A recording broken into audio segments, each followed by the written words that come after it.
CSS-те мәтінмен көп жұмыс істейміз, сондықтан бұл маңызды тақырыптардың бірі. Бастамас бұрын каналға жазыламыз. Бізде тұрақты түрде келесі сабақтар шығып тұрады. Өткізіп алмас үшін қоңыраушаны басайық. Бүгінгі тақырыпта color, font size, line height, text spacing, text align, text decoration деген сияқты осындай текст пен фонт, яғни шрифтқа байланысты параметрлермен жұмыс істейміз. Сонымен бастайық. Ең біріншісі color. Ол colorды біз осының алдындағы сабақтарда өттік. Естеріңізде болса blue деп беруге болады сөзбен, немесе біздің hex colorмен беруге де болады. Біздің түс өзгерген жоқ, көп қалды. Ары қарай font size. Font size деген мына шрифттің үлкендігі. Мен мынаны сәл өзгертейін. H1-де бастапқыда ол өзінің өлшемі бар, 32 пиксельдей. Ал енді мен оны 40 пиксельге айландырып үлкейтіп жібердім. Әзірге мынаны алып тастайық. Бізде мынадай ұзын текст пайда болды, және оның өлшемі үлкен.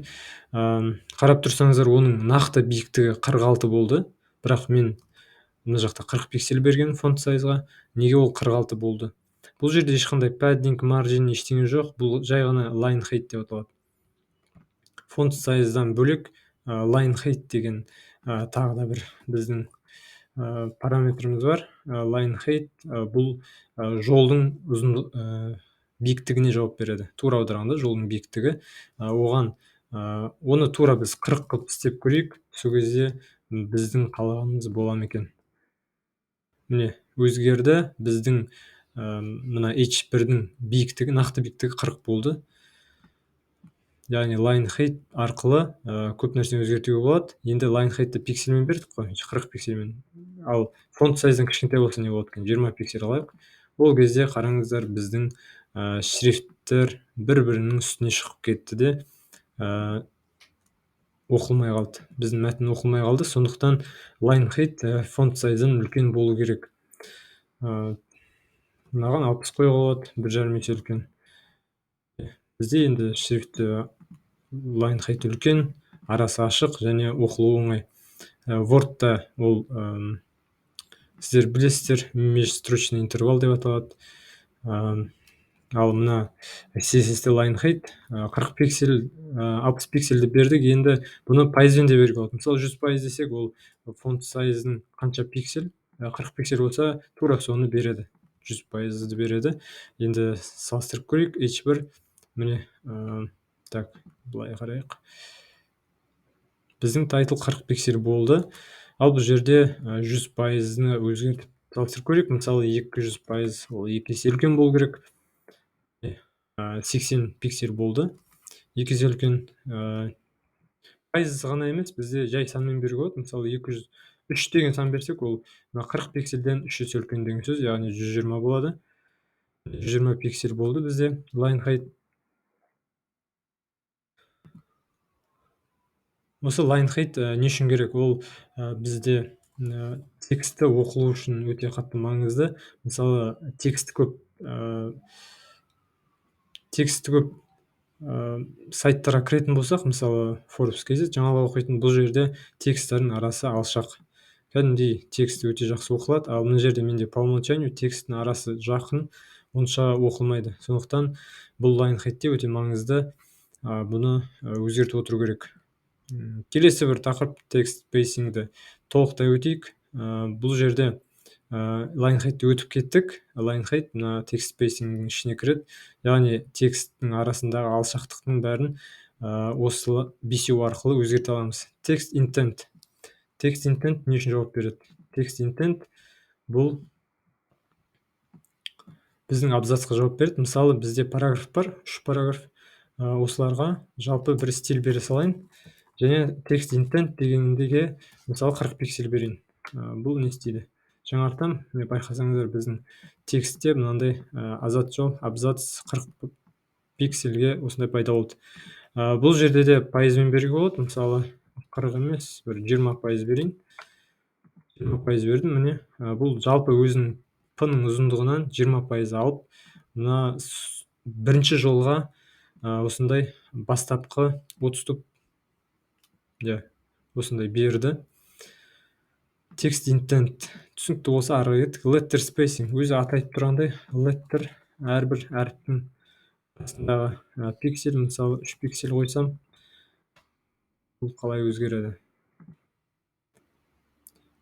Міне бізде 3 пиксель қойдым, мына тексттер кішкене басқаша болып кетті. Бұл деген сөз мына letter spacing мысалы 5 берсем, одан да алшақ бола бастайды. Алшақ болып кетті. Бұл жерде letter spacingке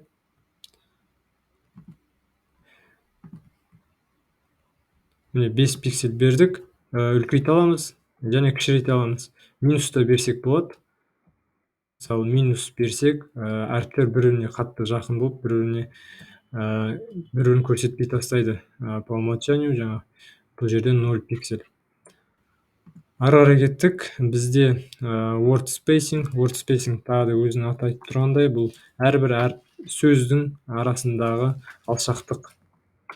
Бұлай 20 пиксельмен бердім. Әрбір сөздің арасын үлкен қылып тастады. Ары қарай white space не үшін керек? White space не үшін керектігін міне мына жақта бізде қараңыздар, негізі мына параграфта тұрған сөйлем бұл бір ғана жол, негізі код бойынша бір ғана жол, бірақ мына браузерге барған кезде ол симағандықтан бірнеше жолға түседі. Мысалы, ол бір жол болғанмен, мына параграф 3 жолға түсіп кеткен. Кейде мынандай болуы мүмкін, біздің параграфты, біздің бір сөйлемді бір ғана жолға сыйдыру керек болады. Сол кезде біз параграфқа white space береміз жаңағы. No wrap деп берсек, көрейік, бүкіл біздің параграфтар 3 жолға сыйып кетті. Біздің 3 параграф әрқайсысы бір жолдан болып қалды. Және оның жаңа ол div-тің ішінде ғой, div қаншалықты кішкентай болғанымен, ол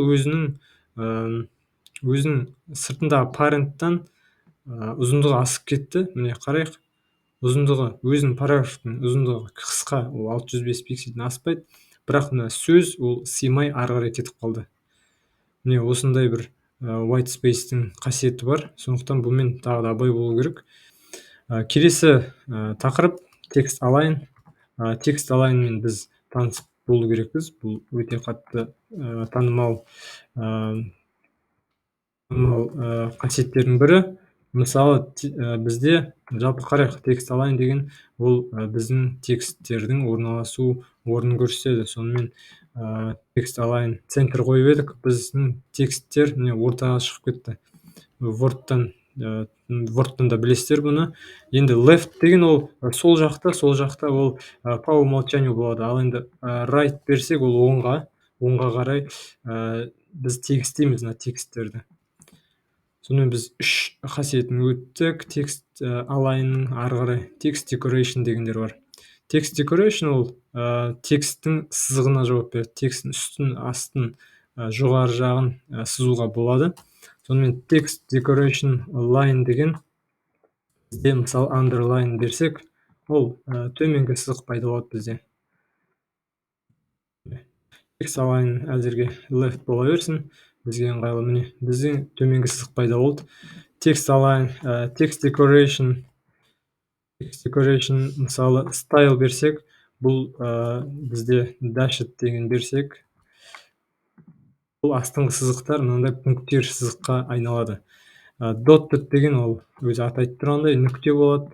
Жаңартан біз нүкте көрдік. Тағы да бір text decoration қасиетін көрейік. Text decoration мысалы thickness деген берсек, ол оның жуандығы. Мысалы бұны 3 пиксель қылсақ, қаншалықты үлкен болады? 3 пиксель кәдімгідей үлкен. Мына параграф үшін, сондықтан оны азып қойсаңыздар болады, 1 пиксель. Ары қарай кеттік. Text decoration тағы қандай қасиеттері бар екен? Decoration, thickness, style, line, color. Color қызыл берейік. Түсін өзгертеді, астыңғы сызықтың түсін. Астыңғы сызықты енді жоғары шығарып көрейік. Ол үшін overline дегенді қолданамыз. Overline'ды бассақ, тексттің үстіңгі жағына шығып кетті бұл сызықтар. Және line through деген бар. Line through ол тура сөздің әріптерінің ортасынан сызып шығады. Так, текст decoration бәрін көрсеттім. Енді ең соңғы жай ғана text decoration деген бар. Осы төртеуінің бәрінің қасиетін алады. Яғни text decoration ғана арқылы мына төртеуінің бірдей жазып шығуға болады. Мысалы бүйтейік, мынаны көшіре салайық. Бұл не деген сөз? Бұл underline, төменгі сызық қызыл болу керек түсі. Double деген ол жаңа екі сызық болады, стайл ғой бұл. Және 5 пиксель ол оның жуандығы. Енді мына бастапқы жазған төртеуін комментарий алып қояйық та, мына text decoration қаншалықты өзгерткен көрейік. Бізде кішкене өте күрделі, түсініксіздеу бір сызықтар пайда болды. Оны түсіну үшін бұл қасиетті давайте біз тайтлға берейік, кішкене аз ғана тексті бар. Бір line height алып тастайық. Астыңғы екі сызық дұрыс шықты, underline, double деген және қызыл 5 пиксель, ол жуан пиксель болды. Бізде мынадай сілтеме бар Forbes KZ-ке. Қарасаңыздар, ода уже стиль тұр, астында сызық пайда болған, төменгі сызық, және оның түсі көкке боялған. Енді ол по умолчанию болғандықтан бізде кейде сілтемелердің түсін, жаңағы стилін өзгерткіміз келеді. Сол кезде біз text decoration, яғни астын алып тастау керек қой. Text decoration none десек, бізде мына астыңғы сызығын алып тастаймыз. Міне бізде астыңғы сызық алынды, бірақ әлі де ол сілтеме жұмыс істейді. Енді text shadowға бастайық. Text shadow ол өзі атайды тұрғанда, әрине, оның текстің көлеңкесі.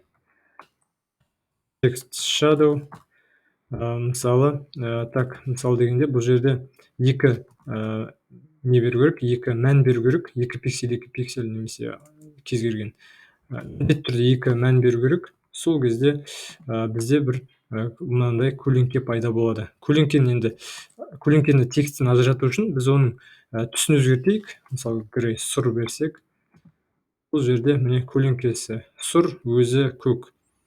Осындай бізде әдемі көлеңке пайда болды. Әрине оны сәл өзгертейік, кішкене бізге келмей тұрған сияқты. Ол үшін мына жақтан да өзгертуге болады. Так, text shadow. Мысалы, бастапқы 2 пиксель ол неге жауап береді? Оны көбейте берсек, біздің горизонталь бойынша оң жаққа қарай жылжып жатыр. Ал егер оны азайтсақ, керісінше сол жаққа қарай кетіп жатыр. Біз тіпті оны минусқа қоя аламыз. Минусқа берсек, горизонталь x бойынша мына сол жаққа кетіп жатыр. 0-ға беретін болсақ, ол көлеңке горизонталь бойынша ешқайда кетпейді. Ал вертикаль бойынша да 0-ға қоюға болады. Сол кезде көлеңке тіпті көрінбей қалды. Оны үлкейтсек, әрине, төмен қарай кетеді, y бойынша, вертикаль бойынша. Ал енді минусқа қарай апарсақ, ол жоғары қарай кетеді. Келесі